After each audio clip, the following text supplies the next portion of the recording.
Today, guys, we're going to answer the question of, are specialty scuba diving courses worth it? And we're going to look at it from our own personal point of view and different experiences. So stick with us and let's see if we can answer that question.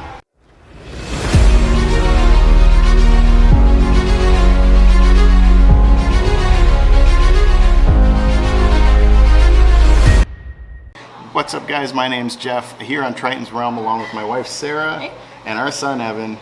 We take a look at the underwater world through the lens of the adventure of it all, but in order to do that, we've gone through a lot of certification courses to make that happen, haven't we? We have. All right, so today we're going to be talking about those different certification courses with a focus on the specialties, and we're going to ask some questions like, was it worth it? Did we get the value out of that course that we were looking for? Do we actually use what we learned in that course? Yep. Yeah, so we're going to be doing a three-part series on this from my instructor point of view, from Sara's rescue diver point of view, and from Evan's master scuba diver point of view at 14 years old. So we've got some different perspectives on it. Guys, if you haven't yet subscribed to the channel, definitely hit that red subscribe button below and that bell notification so that you never miss a dive. We're always trying to bring more great content to you guys focused on scuba diving. But today, we are talking about our specialty courses. So let's dig into it. So I got a stack of cards here. You do. Been at this a little bit. I don't have my my initial open water diver card with me, which I think I was certified as an open water diver in 1992 or 1993 at this point. Quite a bit ago. It's been a little bit of time. All right, guys, you gotta love it when food just appears. But I'm so hungry. I know. It looks fantastic. We're here at Polly's at the pier on Frederickstead in St. Croix in the U.S. Virgin Islands. Just having a great morning today. But it has been a while since I've done my open water diver course. So I did that in 1992, 1993, somewhere in there. Yeah, a while ago. I remember doing the advanced course not far after that, except I did my open water in Chicago, and it was a little cold up there in the diving lakes. Oh yeah. Yeah. So after that, I did my advanced open water course and went down to Key West, Florida for that. I did that, I think, with South Point Divers down there. And then I did my rescue diver course out in Puerto Rico with Sea Ventures Pro Dive. And this is still in the 90s, somewhere in there. Yep. Yes. Then I went back to the Florida Keys in the 90s and did my Dive Master course and my Scuba Instructor course. And I think I became certified as a dive instructor in 1996 at that point. And then went back to Puerto Rico to work as a dive instructor and living down there. So let's take a look at what we got. So we got the rescue diver, the dive master, and we can focus on these courses in an upcoming video. But what I really wanted to focus on here was kind of our specialties. Yeah, because those are really interesting and can really broaden our horizons on different aspects of diving. So, all right. So I've got my open water scuba instructor. Then I've gone on to become a master scuba diver trainer with Patty, IDC staff instructor, so I can help teach other people to become instructors. All right, here's an interesting one. This is TDI. This is not a Patty card. No, this is TDI. New. This is new for me. So I have pretty much done most of my certifications with Patty.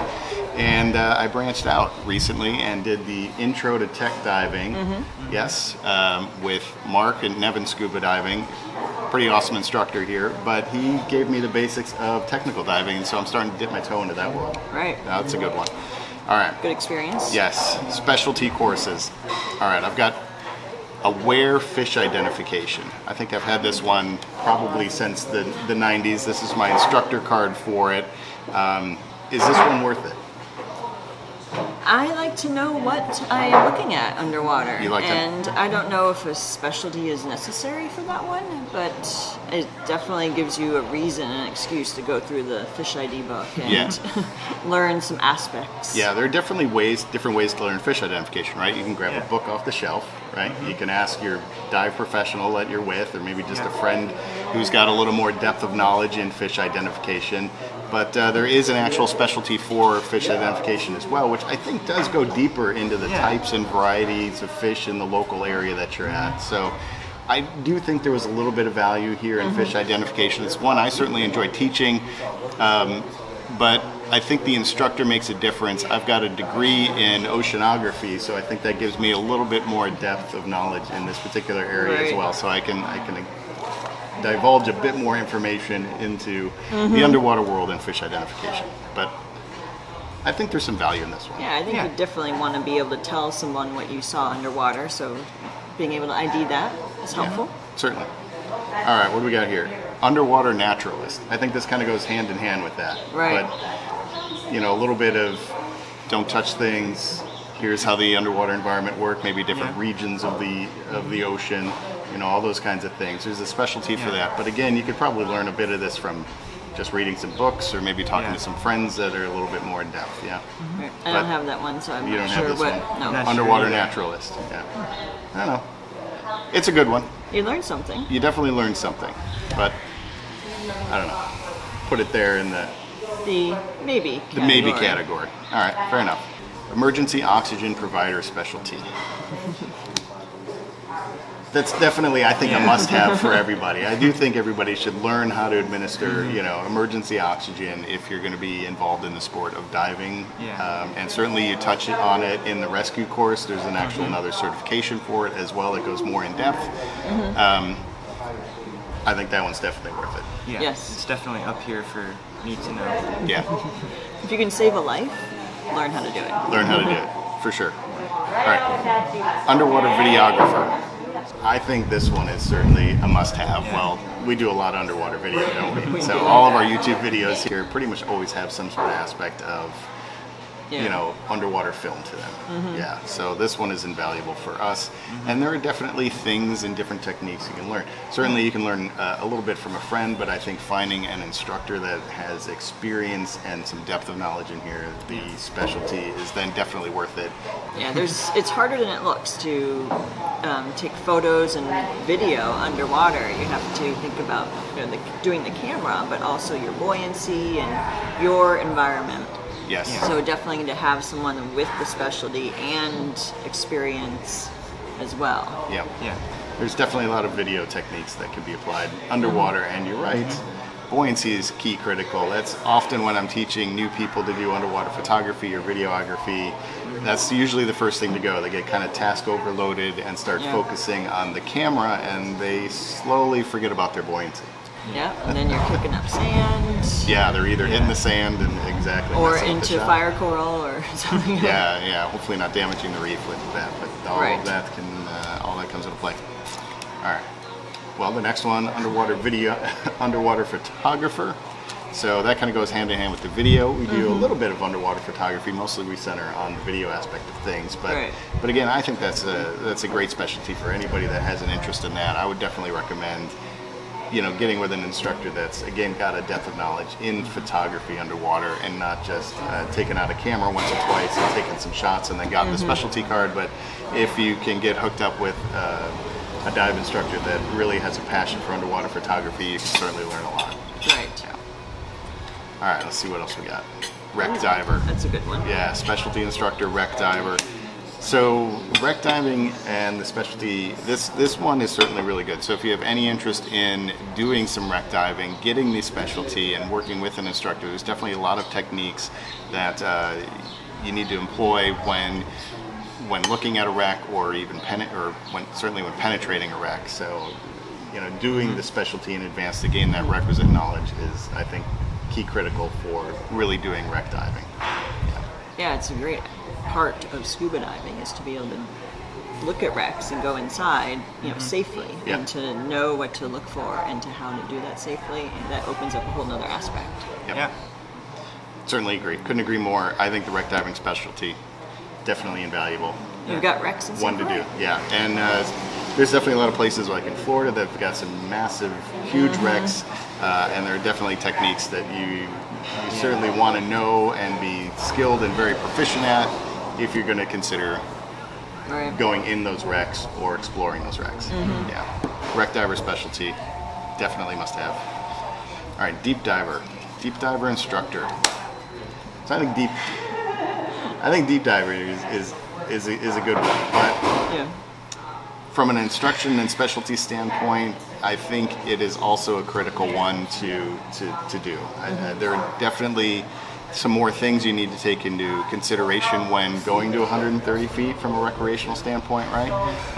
And there's definitely some things like nitrogen narcosis that you can begin to experience when you're going to those greater depths, and managing that and, you know, learning and working through that is critical. So deep diver specialty, I would put that on the list if you have any aspiration of, you know, really going below, say, 60 feet, right? Right, and just, you know, a lot of good diving, you don't have to go past 60 feet, but to at least know if you get to a great dive site that you can go to 100 feet, it's best to have the deep diver. Yeah, no, that's true. So right out here, we've got a lot of reef, and most of the reef life is at that 60 feet or above where all the sunlight is. Certainly it starts to fade away a little bit the deeper that you go, but we definitely have some wrecks out here that are in 100, 110 feet that we've gone to. Right. Yeah, and they're flat in those areas, and things, you know, there are wrecks in Florida and other places too that are kind of like that. You've got to go to 100 feet in order to even get to the dive site. So, yeah, if you're going to do those, wreck diver and deep diver. Definitely. Right. Good combination. Good combination to have. Okay, so we got search and recovery diver up next. So I think this is a fun one to do.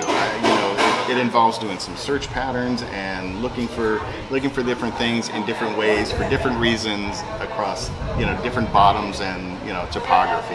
And I think it's a ton of fun to do. I think there's a good learning experience there for people as well. The recovery aspect of it is tons of fun with doing lift bags and bringing, you know, some heavier objects up from depth. So that's always fun to do. So if you have any interest in, you know, working with lift bags and all that kind of stuff, this search and recovery specialty will definitely get you exposed to that. And there's aspects of search and recovery in the rescue course too. So Like There are, yeah. Yes. Like the recovery patterns that you need to know, like kind of the grid, the U-shape. the U-shape, yeah. Yep, exactly. And then there's a couple more that we actually go through in the search and recovery specialty. Yeah. A few more search patterns, and then again, we're doing the lift bag stuff. All right. What is that? Oh. Up next, we kind of got an ancient one. Oldie but a goodie. This one goes back, I don't know, it's really faded. But this one goes back for sure. This one is Nitrox diver, right? Which I think is a must-have for all divers. So everybody get your Nitrox certification. It just opens up a whole lot more opportunities for you with respect to diving, and it's staying down there a little bit longer, which is really key in some situations. So we've used Nitrox on several of our dive videos here where we go out to maybe 110 feet and we want to stay at that depth for longer. Nitrox is how we make that happen. It's definitely a very useful thing to have. Yeah. Yeah. This one was a ton of fun. Dive propulsion vehicle diver. Yeah. It just sounds fun. It is fun. If you're going to do this, you definitely need to get the specialty. Is it a must-have like Nitrox? Probably not, but it is way fun. And if you're going to grab a DPV and dive propulsion vehicle, you should definitely learn from an instructor on how to use it and not get yourself into some crazy out-of-control situation there. But I did this specialty a few years ago with Tim from Dive Right In Scuba. We actually, on the North Shore of St. Croix, we went underwater about 2 miles from Cane Bay Beach over to Davis Bay and came out at the Carambola Beach Resort. And it was pretty cool to plan a dive and do a dive 2 miles underwater along the reef. So. Yeah. Pictures look pretty cool of you doing it too. Yeah, that was tons of fun. So DPV specialty, definitely worth it. Full face mask diver. So this one is, I think it's critical for us. So yes. You too. Yeah, so we learned to do full face mask diving so that we could narrate our dive videos underwater. Yeah. And that's proven to work out quite well. Yeah. Yeah. It really And has. we can communicate with each other by just push to talking, and that's kind of a nice feature from time to time. But full face mask diver, I think, is also another good one. If you're in colder water, that full face mask gives you that protection. So I think for us, this one was critical so that we could do our dive videos the way that we wanted. Still going? Yeah. Okay, still going, but now we got some repeats. This is just the deep diver, not the instructor card. Emergency oxygen provider, not the instructor card. Those are really good. CPR first aid. Of course, everybody should do CPR first aid. That was a lot of cards. Yeah. It is a lot of history. Yeah. So I've been doing this for a little while, and love it. For That's sure. good that you still love it after all this time and still want to learn more. Absolutely. So I think up next for me is, admittedly continuing to dip my toe into the technical world a little bit more. So I think advanced deco procedures, probably getting into rebreathers and things like that is next up on my list. But guys, there are definitely some core specialties out there that you certainly get. Nitrox, I would throw at the top of the list. Wreck diver, deep diver, those are fantastic ones as well. And of course, if you have any interest in some of the other ones, such as full face mask diving, you should definitely take that course or the DPV course before you start working with that type of equipment. Other ones like Fish ID, you can certainly seek out the knowledge kind of on your own, but if you can find an instructor who's got some great experience and knowledge base in that area, it's definitely worth doing the cert.